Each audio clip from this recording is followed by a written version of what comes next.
प्यारे बच्चों, good morning. जैसा कि हम चैप्टर 3 में सीख चुके हैं कि दो चर वाले रैखिक समीकरण युग्म को हल करने की हमारे पास 4 विधियां हैं। फर्स्ट है वज्र गुणन विधि, सेकंड है विलोपन विधि, थर्ड है प्रतिस्थापन विधि, फोर्थ है ग्राफे विधि।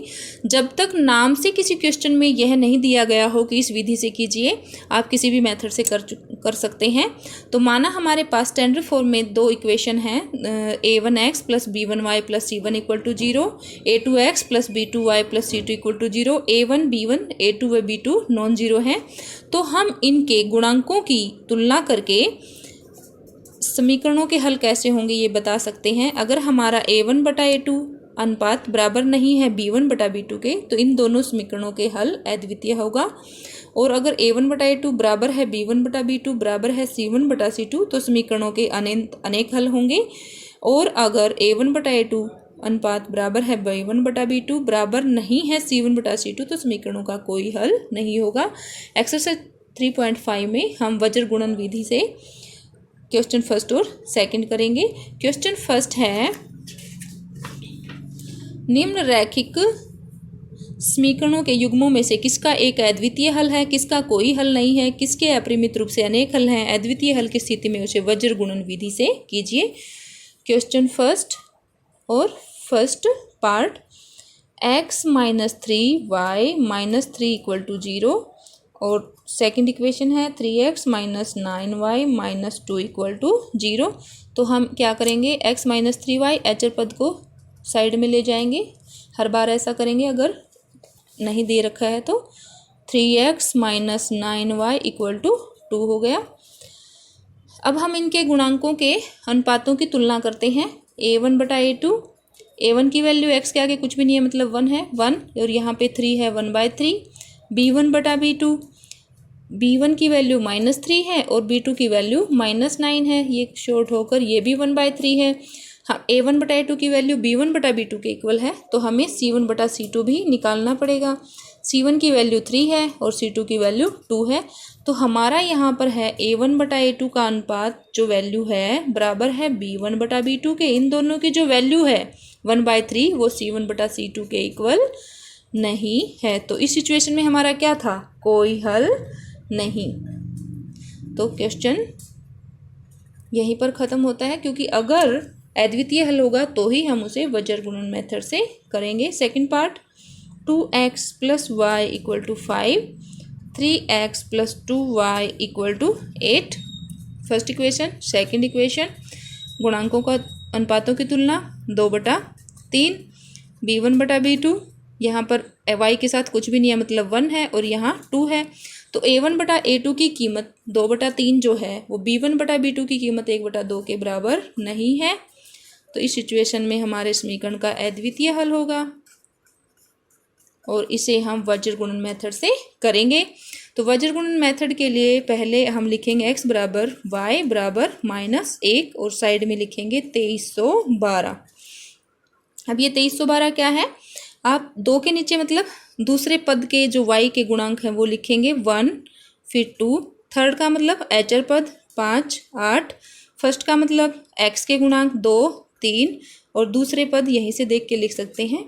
अब x के नीचे, y के नीचे, और यहाँ से हम लिखेंगे 1 की और 8 की मल्टीप्लाई 8, और 2 की और 5 की 10 है, तो साइन चेंज करके माइनस में लिखेंगे। प्लस के 10 आई है तो माइनस के 10 लिखेंगे। y के नीचे 5 3 जा 15, और 8 की और 2 की मल्टीप्लाई आई है 16, तो 16 प्लस के आई है इसलिए माइनस के लिखेंगे। अब यहाँ पे 2 की और 2 की गुणा आई है 4, एज इट इज़ लिखेंगे, यूं की यूं लिखेंगे। 3 की और 1 की 3 आई है, प्लस का 3, तो माइनस का 3 लिखेंगे। तो ये हमारा हो गया x 8 minus 10 minus 2, y 15 minus 16 minus 1 minus का 1/1। तो x की वैल्यू जो x के नीचे है वो -1/1 के मल्टीप्लाई में चला जाएगा। तो -1 और -2 की मल्टीप्लाई 2 आ गई। अब y के लिए, y के नीचे जो है -1, ये इसके मल्टीप्लाई में चला जाएगा, -1 और 1 की मल्टीप्लाई 1। तो x की वैल्यू हमारा आंसर आया 2 और y की value 1। Next third part, question first third part, 3x minus 5y equal to 20, 6x minus 10y equal to 40। ये हमारी फर्स्ट इक्वेशन, ये हमारी सेकंड इक्वेशन। तो a1/a2 निकालेंगे, 3/6 शॉर्ट होके आ गया 1/2। b1/b2 निकालेंगे, b1 की वैल्यू है -5, b2 की वैल्यू है -10, माइनस से माइनस कैंसिल और ये 1/2। ये दोनों की वैल्यू a1/a2 की और b1/b2 की इक्वल है, तो हमें c1/c2 भी निकालना पड़ेगा। c1/c2 20/40, ये भी हमारा क्या आ गया 1/2। तीनों वैल्यूज इक्वल हैं, तो हम लिखेंगे a1/a2 की वैल्यू इक्वल है b1/b2 के, इक्वल है c1/c2 के। इस सिचुएशन में क्या होंगे हमारे अनंत अनेक हल।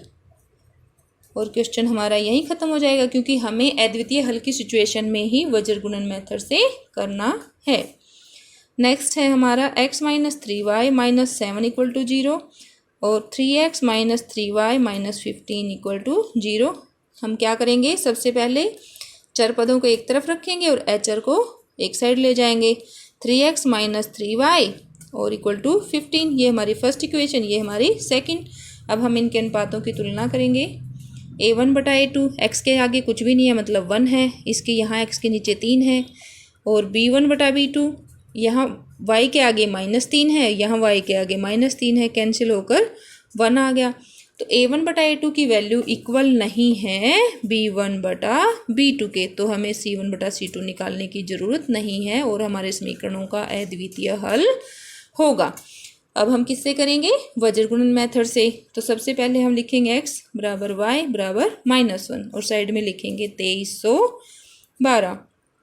2 का मतलब है दूसरे पद लिखेंगे -3, 3 का मतलब एचर पद लिखेंगे जो थर्ड पे हैं, और 1 का मतलब फर्स्ट पद लिखेंगे, दूसरे फिर से यहाँ से देख के लिख लेंगे -3।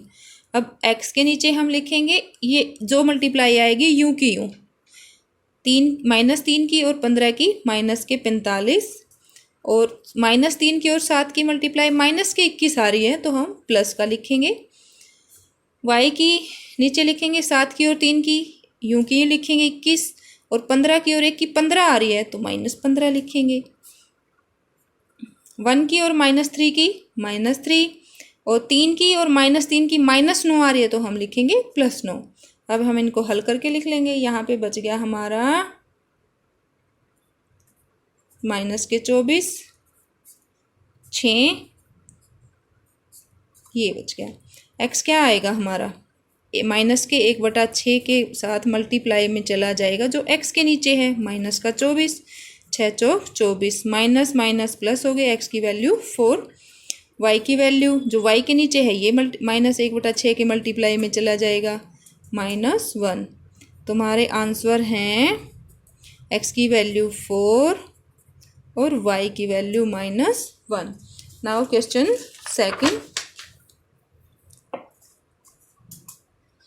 a और b के किन मानों के लिए निम्न रैखिक समीकरणों के युग्म के अपरिमित रूप से अनेक हल होंगे। 2x + 3y बराबर 7, a - b x + a + b y equal to 3a + b - 2। ये कह रहा है कि इन समीकरणों के अपरिमित हल होंगे किन मानों के लिए, a और b के। तो अपरिमित हल की सिचुएशन में हमारे पास होता है a1/a2 बराबर b1/b2 बराबर c1/c2। तो हम यहाँ से लिखेंगे, तो 2 में यहाँ a1 की वैल्यू 2 है, a2 की वैल्यू a - b बराबर हो जाएगा, b1 3 है, b2 a + b है, c1 7 है, c2 3a + b - 2। तो हम पहले इक्वेशन बनानी पड़ेंगी हमें, क्योंकि 2 वैल्यूज़ निकालनी है, a की भी और b की भी, तो 2 इक्वेशन होनी चाहिए। तो हम लिख लेते हैं 2 में a - b बराबर है 3 में a + b, और यहाँ से हम लिख लेते हैं 3 में a + b बराबर 7 में 3a + b - 2, क्रॉस मल्टीप्लाई,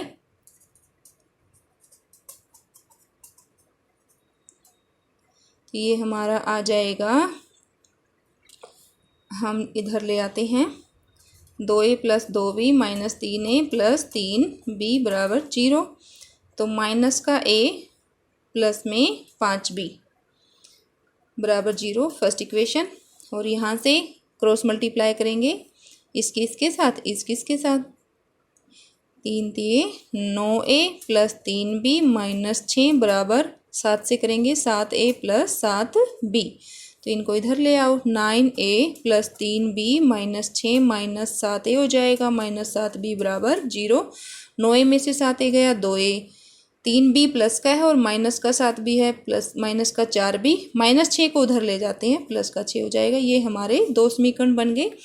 अब हम इनमें फिर से चेक करते हैं, दो समीकरण हैं जैसे एक्स वाई में होते थे वैसे ही ए बी में है, तो a1 डैश, क्योंकि हमने a1 और a2 b1 b2 c1 c2 ऊपर यूज किए हैं तो a1 डैश लिखेंगे, b1 डैश हमारा हो जाएगा माइनस का 1 बाय यहाँ पे 2, और b1 डैश बटा b2 डैश, यहाँ पे b1 की वैल्यू है 5 और b2 की वैल्यू है -4, इक्वल नहीं है, a1 a2 dash not equal to b1 dash b2 dash, तो a1 और a2 की वैल्यूज क्या होंगी, अद्वितीय,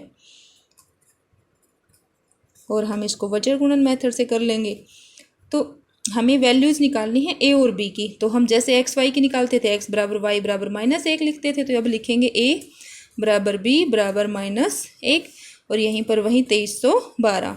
अब हमारे पास समीकरण ये हैं, तो 2 का मतलब दूसरे पद लिखेंगे, यहाँ 5 है और यहाँ पे -4 है, 3 का मतलब तीसरे पद लिखेंगे, यहाँ 0 है वहाँ 6 है, 1 का मतलब पहले पद लिखेंगे, यहाँ -1 और यहाँ 2, दूसरे यहीं से देख के लिख लेंगे। अब यहाँ 5 की और 6 की 30 गुणा यूँ क्यों लिखेंगे, 0 आ रही है तो 0 प्लस माइनस का कुछ नहीं होता। अब यहाँ 0 की और 2 की 0 आ रही है, और 6 की और -1 की -6 आ रही है तो +6 लिखेंगे, प्लस का 4 आ रही है यूँ क्यों लिखेंगे, प्लस का 10 आ रही है तो माइनस का 10 लिखेंगे। तो ये हमारा आ गया a बटा 30 बराबर b बटा 6 बराबर -1 बटा में -6, यानी कि 1 बटा 6। तो a की वैल्यू क्या आ जाएगी, 1 बटा 6 गुणा में क्या जाएगा जो a के नीचे है, तो a की वैल्यू आ गई 5, b की वैल्यू क्या आ जाएगी, जो b के नीचे है वो मल्टीप्लाई में चला जाएगा 1 बटा 6 के, तो ये हमारा आ गया 1। तो a की वैल्यू 5 और b की वैल्यू 1 हमारा आंसर है। क्वेश्चन सेकंड पार्ट, के किस मान के लिए निम्न रैखिक समीकरणों के युग्म का कोई हल नहीं है। हमें दिया है कि इन समीकरणों का के की वो वैल्यू निकालो जब समीकरण का कोई हल नहीं है। कोई हल हमारे पास नहीं होता तो हमारे पास गुणांकों के अनुपातों के लिए होता है,